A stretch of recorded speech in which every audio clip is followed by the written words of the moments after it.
talk about how to replace a luxury vinyl tile.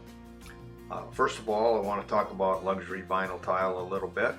It's a very popular item. It is a product that is made out of vinyl.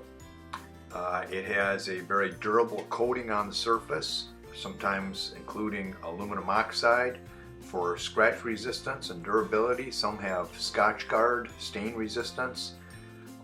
Vinyl tile is warmer than ceramic tile, and it's softer. It's got a little more resiliency to it, so it's a little easier to stand on.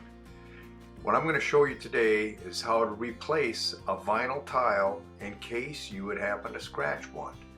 In this particular instance, somebody pulled the stove out and there was some grit underneath it and it caused some scratches.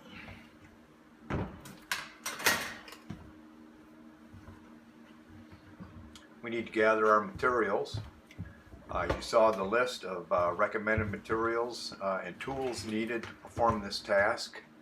So just take a sharp utility knife and follow the edge of the tile, making sure not to cut all the way through the grout and into the underfloor underlayment beneath.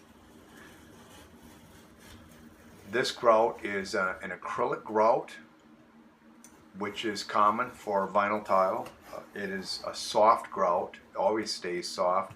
It's not like a regular ceramic tile grout, which is of a cement base, which is, almost impossible to cut with a utility knife.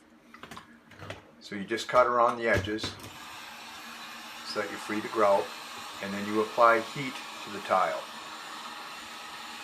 The entire tile has to be heated. It has to be very warm to the touch. Now, in this demonstration, I shortened the amount of time that it took to heat it, but it's actually about 7 or 8 minutes of constant heating in order to get it warm enough to release from the underlayment. So once your tile is heated up to a point where it's very soft and flexible, you can go ahead and start prying on one of the corners. Be careful not to leverage yourself off of one of the adjacent tiles, which could result in damage.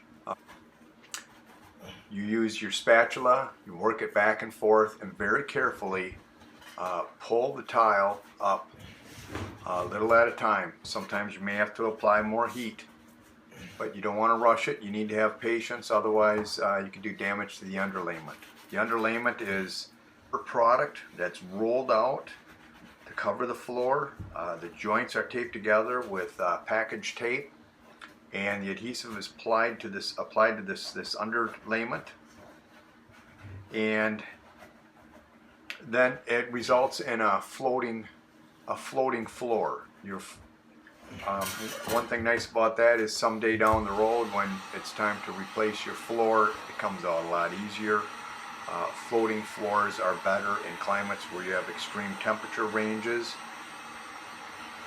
It's the way to go. Now, as you can see, I had to apply some additional heat. I got to a point where I wasn't feeling that flexibility and it was not releasing properly. So, like I said, just take your time. If you have to apply more heat, do it.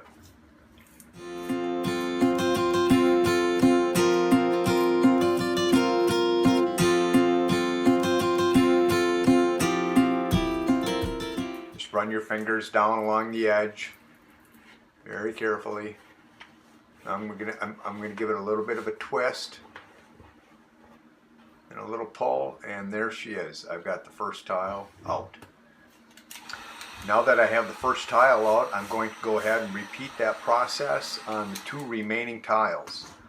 As you can see, the tile that I'm approaching at this point extends underneath the cabinet, so it does have a small cutout on it, which is not going to be a problem.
So now that the tiles are removed, you will need to take the knife and go around the edge of the remaining tiles to clean up any grout that is left. What I like to do is come down from the top with the knife in between the grout and the existing tile and make a cut. Then I take the knife and lay it on its side and I cut it underneath the grout, because that grout is actually adhered to the underlayment by that adhesive, so that will release that. So once the residual grout is removed from the edges, you want to clean off the surface the best that you can. This paper will have a tendency to flake a little bit, so what I like to do is take my hand, just kind of slide it across the top and release any flakes that might be left remaining. Now I'm going to apply adhesive. The adhesive for luxury vinyl tile is a releasable adhesive. It's very pliable when it comes out of the bucket, kind of creamy, very wet. The adhesive is troweled onto the surface using a trowel with a tooth size recommended by the manufacturer. Normally it's about a 32nd of an inch gap by a 32nd of an inch in length. So it's a very thin layer of adhesive. The adhesive then needs to be aired out for a certain time period, usually 25-30 minutes, depending upon the climate.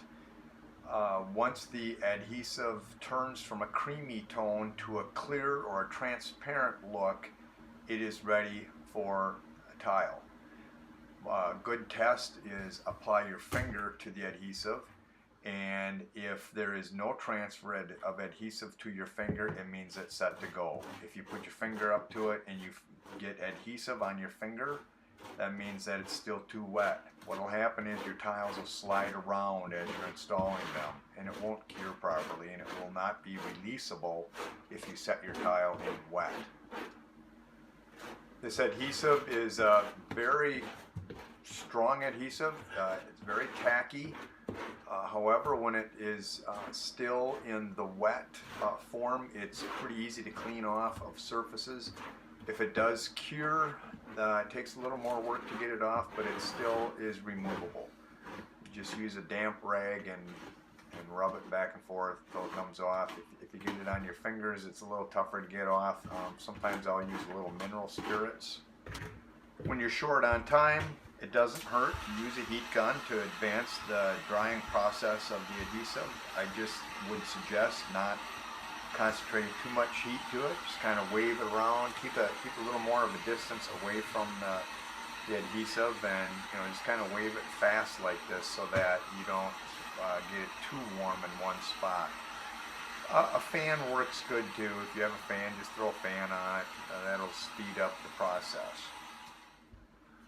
The surface is now ready for tile. Putting the tiles in are actually probably the easiest part of the whole job. Just make sure you have them lined up. Use your eye to maintain a proper grout line on each side. Just kind of press them into place. Probably wouldn't hurt to have a roller on hand. I think the manufacturer recommends hand rolling it. I usually can just press it in with my hands and make sure I get good coverage that way. This last tile, the one that goes underneath the cabinets, has to have a little cut out on it. So what I did is I used the tile that I pulled out, and I use that as a template to make my cuts. Just saves a little time, a little measuring time. And so now I'll just pop that last tile into place. My tiles are all lined up. This particular tile has a little bit of a flow to it, so I try to turn every other tile. I want to keep that same pattern going. I don't want my repair to stand out like a sore thumb.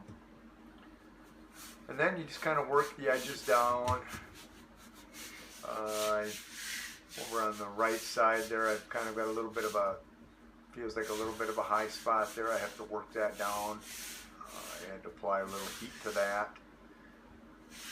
But then eventually everything fit into place. Now we're ready for the final stage, applying the grout. This grout, as I said, is an acrylic grout. It comes pre-mixed in the bucket. It has a little bit of a sandy texture to it, so it emulates regular ceramic tile grout. You just take your float, just work it in. You want to make sure you get it squeezed into the grout lines real good. If you don't, then you could end up with some voids. Sometimes air will try and squeeze out, and it'll leave a little bit of an air pocket or a little bubble in the grout. That's a place where dirt will collect, so you want it really sealed up good. Cleanup of the grout is done with a sponge. The key here is to make sure that your sponge is not too wet. Wring it out really good. You just want it to be slightly damp. Too much water will cause the grout to break down, and it takes away a lot of the properties. It will not perform the way it is intended to if it's too wet. It also makes the cleanup process a lot harder if you get it too wet, because you're just pushing grout material around the tile. What I like to do is I like to give it an initial wipe down like I just did. What I'm doing right now is I'm going over to the sink to rinse out my sponge. Typically what I would do is I would have a bucket full of water, like a 5-gallon bucket of water, but I go diagonal across the tile and I just get one swipe per side of the sponge. If you try to do too much, again, you're just spreading grout around the surface. Go at a slow speed so that you can give the grout, the sponge, the opportunity to absorb the grout. This process took me about 40 minutes. So that concludes this do-it-yourself lesson brought to you by Floor Crafters, located in Onalaska, Wisconsin. Our website address is www.floorcraftersonline.com. Thank you.